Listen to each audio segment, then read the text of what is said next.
ఒక్కసారి ఊహించు, నీ ఎదురుగా ఉన్నవాడు నీకంటే 10 రెట్లు బలవంతుడు. అతని దగ్గర డబ్బు కుప్పలుగా ఉంది, కనెక్షన్స్ భారీగా ఉన్నాయి, ప్రభావమంతా అతని చేతుల్లోనే ఉంది. నిన్ను ఎప్పుడైనా అణచేయగల స్థాయిలో ఉన్నాడు. అయినా సరే నువ్వు అతన్ని ఓడించగలవు. అది కూడా ఫైట్ చేయకుండా, ఒక్క మాట కూడా ఎక్కువ మాట్లాడకుండా అతను నీ ముందు తల వంచే స్థితికి తీసుకొచ్చేలా. ఎలాగంటావా? చాణక్యుడు 2500 సంవత్సరాల క్రితమే ఈ రహస్యాన్ని చెప్పాడు. ఇప్పుడు నీకోసం ఆ రహస్యాలన్నీ ఒక్కటొక్కటిగా ఓపెన్ చేస్తున్నాను. ఈ వీడియో ముగిసే సమయానికి నీలో భయమంతా పోయి నీ శత్రువు గుండెల్లో భయం పుట్టేలా చేస్తాను. ముందుగా దయచేసి వీడియోని లైక్ చేసి చివరి వరకు చూడండి. అలాగే కొత్తగా చూస్తున్నవారు సబ్స్క్రైబ్ చేసుకోండి. ఫ్రెండ్స్, శక్తివంతమైన శత్రువుని ఓడించడం నీకు అసాధ్యంగా అనిపిస్తే, ఎదురుగా ఉన్నవాడు నీకంటే ఎక్కువ డబ్బు, ఎక్కువ ప్రభావం, ఎక్కువ కుయుక్తులు చేసేవాడు అని అనుకుంటున్నావా? చాణక్యుడు చెప్పినట్టు యుద్ధాలు బలంతో కాదు, మెదడుతో గెలుస్తారు. సింహం బలం దాని పంజాలో కాదు, వేట కొరకు అది వేచి ఉండడంలో ఉంది. యుద్ధం చేయకుండానే శత్రువుని అణచేసేవాడే అసలైన యుద్ధం గెలిచినవాడు. ఇది అర్థమైతే శత్రువు నీ ముందు నిలబడినా దాడి చేయడానికి ధైర్యం చేయడు. చాణక్యుడు స్పష్టంగా చెప్పాడు, బలమైన శత్రువుతో నేరుగా ఢీకొట్టడం మూర్ఖత్వం. ఏమీ ఆలోచన లేనివాళ్లే నేరుగా పోరాడతారు. తెలివైనవాడు ముందు శత్రువు బలాలు కాదు, బలహీనతలు చూస్తాడు. ప్రతి బలవంతుడికి భయం ఉంటుంది. తేడా ఏంటంటే అతను దాన్ని దాచేస్తాడు. నీ మొదటి పని ఆ భయాన్ని గుర్తించడం. బలవంతుడు తన ఇమేజ్కి, గౌరవానికి, పతనానికి భయపడతాడు. ఆ భయాన్ని తాకితే నీవు సగం గెలిచినట్టే. చాణక్యుడి మొదటి ప్రమాదకరమైన ఉపాయం, నీవు అతన్ని శత్రువుగా భావిస్తున్నావని అతనికి తెలియనివ్వకు. బయట నీవు వినయంగా, సాధారణంగా, అవసరమైతే కొంచెం తగ్గినట్టు కూడా కనిపించు.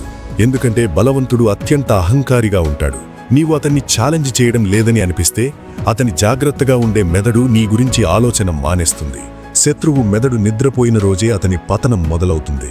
గుర్తుంచుకో, ముందు నుంచి పోరాడేవాడు కనిపిస్తాడు, కానీ వెనక నుంచి చిరునవ్వుతో గేమ్ మార్చేవాడే చాణక్యుడి శిష్యుడు. నిశ్శబ్దం నీ ప్రమాదకరమైన ఆయుధం. బలవంతుడు నీ మాటలకు కాదు, నీ నిశ్శబ్దానికి భయపడతాడు. నీవు ఎక్కువ మాట్లాడితే నీ వ్యూహం బయటపడుతుంది. నీవు నిశ్శబ్దంగా ఉంటే అతను నీ గురించి ఊహల్లో కలవరపడతాడు. చాణక్యుడు చెప్పాడు, నిశ్శబ్దం అనేది హింస చేయకుండా ఇంకొకరి ఆత్మవిశ్వాసాన్ని నాశనం చేసే ఖడ్గం. శత్రువు నిన్ను రెచ్చగొట్టినా నీవు స్పందించకపోతే అతను లోపల నుంచి కుంగిపోతాడు. ఎందుకంటే అహంకారానికి రియాక్షన్ కావాలి, రాకపోతే అది తనని తాను తినేసుకుంటుంది. మూడో ఉపాయం, సమయాన్ని ఉపయోగించడం. బలవంతుడు ఎప్పుడూ తొందరపడతాడు, ఎందుకంటే అతనికి ఏది కావాలంటే అది చెయ్యగలనని అనుకుంటాడు. ఇదే అతని అతి పెద్ద బలహీనత. నీవు తొందరపడకు, వేచి ఉండు. సమయాన్ని నీ ఆయుధంగా మార్చు. చాణక్యుడు చెప్పాడు, సమయాన్ని అర్థం చేసుకునేవాడు శత్రువుని తాకకుండానే ఓడిస్తాడు. శత్రువు తప్పు చేసినప్పుడే దెబ్బతీయాలి. గుర్తుంచుకో, అసహనంతో ఉన్న శత్రువు తనకి తానే గుంత తవ్వుకుంటాడు. నీవు కవర్ చేయడం చూడాల్సిందే. నాలుగో ఉపాయం, నీ బలహీనతని దాచు, శత్రువు బలహీనతని బయటపెట్టు. బలవంతుడు తన బలాలని చూపించాలనుకుంటాడు, బలహీనతలని కాదు. అతని బలహీనతల గురించి మాట్లాడకు. కేవలం అతన్ని అలాంటి పరిస్థితిలో పడే. అతని బలహీనతలు తనంతట తామే కనిపిస్తాయి. బలవంతుడి బలహీనతలు బయటపడితే అతని బలం సగానికి తగ్గిపోతుంది. చాణక్యుడు చెప్పాడు, నీ శత్రువుని నీవు దూషించకు, అతను తనని తాను బయటపెట్టుకోనివ్వు. ఐదో ఉపాయం, దూరం. శత్రువుకి చాలా దగ్గర ఉండటం ప్రమాదం, చాలా దూరం ఉండటం కూడా పనికిరాదు. సరైన దూరం పాటించు. అతని ప్రతి చర్య చూడగలిగేంత దూరం, అతను నిన్ను తేలికగా తీసుకునేంత దగ్గర. ఈ బ్యాలెన్స్ చాణక్యుడి అసలు విధానం. చాలా దగ్గరైతే శత్రువు దాడి చేస్తాడు, చాలా దూరమైతే నిన్ను మరిచిపోతాడు. దూరం అతన్ని గందరగోళంలో పడేస్తుంది. ఆరో ఉపాయం, స్వీయ నియంత్రణ. బలవంతుడు నిన్ను కోపంతో, భావోద్వేగంతో తప్పు నిర్ణయాలు తీసుకునేలా చేయాలనుకుంటాడు. నీవు ఎంత శాంతంగా ఉంటావో అతను అంత అసౌకర్యంగా ఉంటాడు. చాణక్యుడు చెప్పాడు, తన మనస్సుని జయించినవాడు ప్రపంచంలోనే అతిపెద్ద శక్తిని జయిస్తాడు. శత్రువు నిన్ను తిట్టినా నీవు చిరునవ్వు నవ్వితే అతను ఇప్పటికే రెచ్చిపోయినట్టే. ఎందుకంటే అతను నిన్ను కుంగిపోవాలని ఆశించాడు, కానీ నీవు శాంతంగా ఉన్నావు. ఏడో ఉపాయం, నీ స్వంత అభివృద్ధిపై దృష్టి పెట్టడం. బలవంతుడిని ఓడించడానికి అతి ఖచ్చితమైన మార్గం నిన్ను నువ్వు బలంగా చేసుకోవడం. అతను బలహీనంగా ఫీలయ్యేలా నీవు నిశ్శబ్దంగా ముందుకు వెళ్తూ పురోగతి సాధిస్తూ గొప్పగా చూపకుండా ఉంటే శత్రువు లోపలి నుంచి కాలిపోతాడు. చాణక్యుడు చెప్పాడు, అసూయ అనేది ఆయుధం లేకుండా వచ్చే అతి లోతైన గాయం. ఎనిమిదవ అతి ప్రమాదకరమైన ఉపాయం, చాణక్యుడు చివరి దశ అని చెప్పినది శత్రువు తనని తాను గెలిచినట్టు అనుకున్నప్పుడు, నిన్ను అణచేశానని భావించినప్పుడు, అప్పుడే అతనికి అతిపెద్ద ఓటమిని తెలియజేయాలి. ఆ ఓటమి శబ్దంతో కాదు, నిశ్శబ్దంతో వస్తుంది. నీవు అతని అవసరమైపోయి ఆ అవసరాన్ని నిశ్శబ్దంగా తొలగిస్తావు. పోరాటం లేదు, నిందలు లేవు, ద్వేషం లేదు. కేవలం ఒక అడుగు వెనక్కి తీసుకోవడం. ఇది అతి బలవంతుణ్ణి కూడా లోపల నుంచి బద్దలు కొడుతుంది. ఎందుకంటే అతనికి ఎప్పుడు ఓడిపోయానో అర్థం కాదు.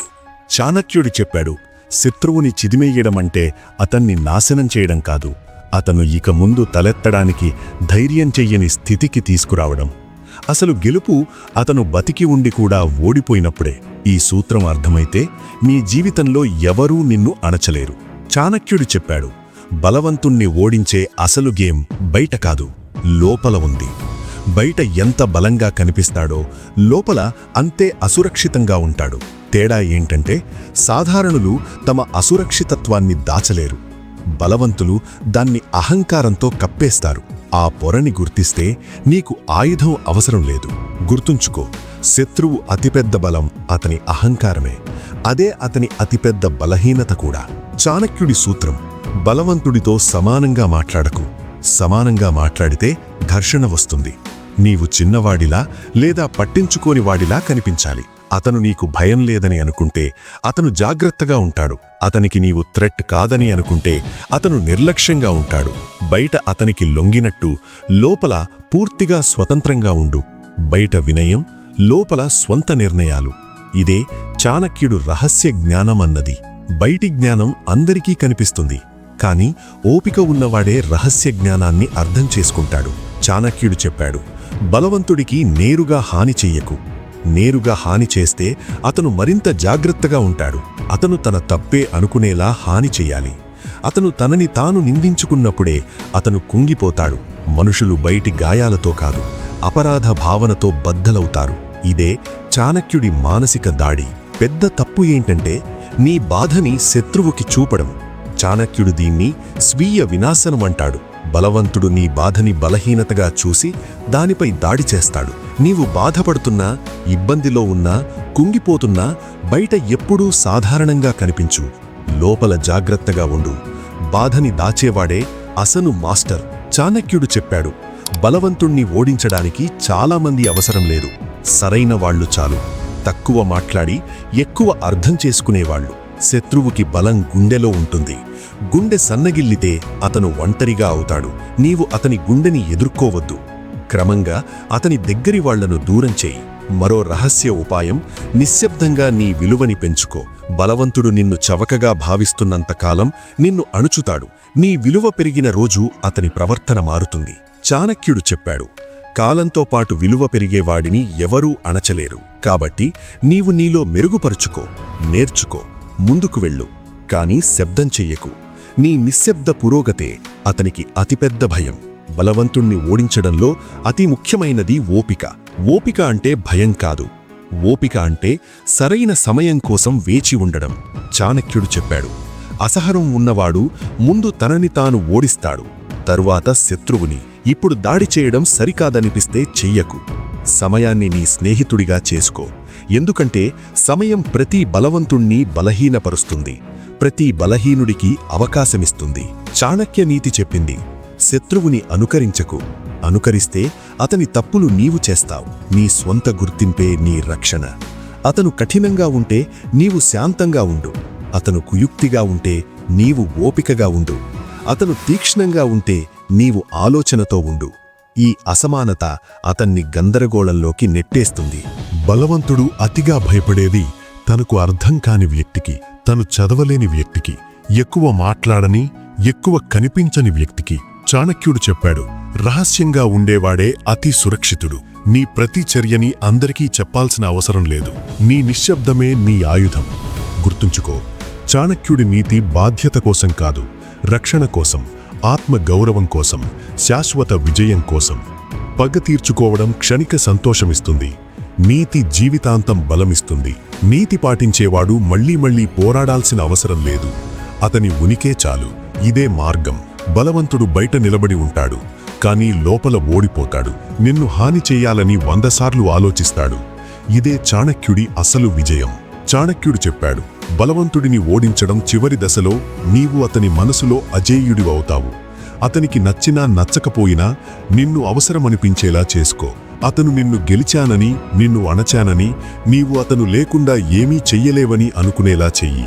ఆ భ్రమని బద్దలు కొట్టకు, మరింత లోతుగా చెయ్యి. అతను తనని తాను గెలిచినట్టు అనుకున్నప్పుడే అసలు ఉపాయం చెయ్యాలి. ఎందుకంటే అప్పుడు అతని జాగ్రత్త నిద్రపోతుంది. ఈ దశలో అతి ముఖ్యమైనది భావోద్వేగ దూరం.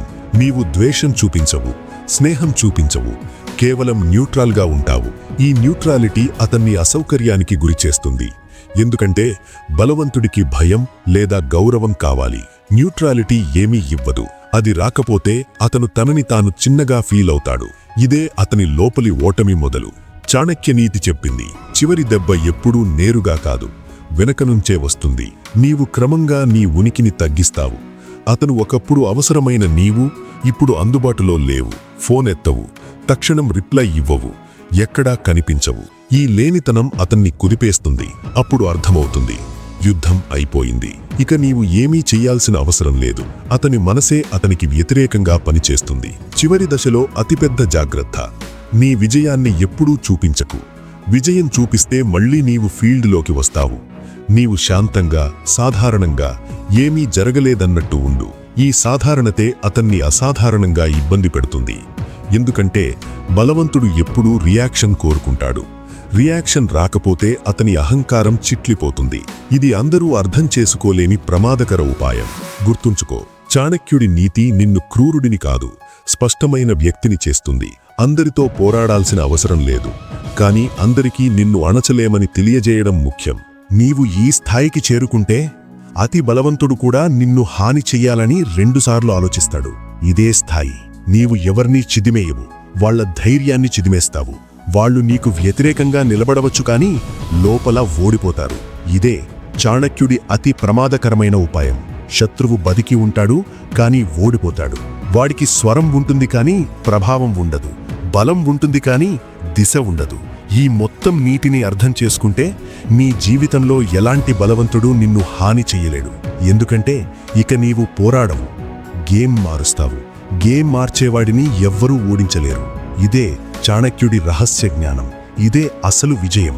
ఇప్పుడొక్కసారి ఊహించు, నీ ఎదురుగా ఉన్న ఆ బలవంతుడు, ఆ ప్రభావం ఉన్నవాడు డబ్బుతో, కనెక్షన్స్తో నిన్ను అణచేస్తున్నాడని అనుకున్నాడు.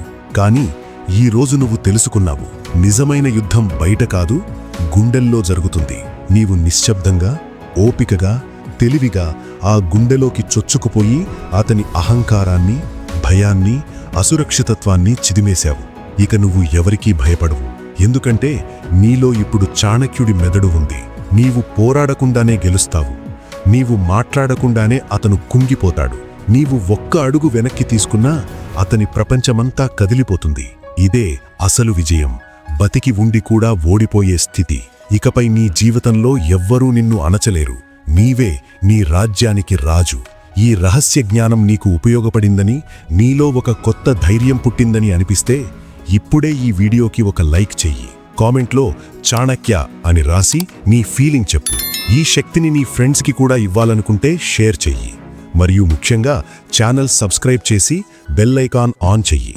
ఎందుకంటే మనం ఇలాంటి లైఫ్ చేంజింగ్ రహస్యాలతో మళ్ళీ త్వరలో కలుద్దాం. ధన్యవాదాలు నాతో ఈ ప్రయాణంలో ఉన్నందుకు. జై చాణక్య.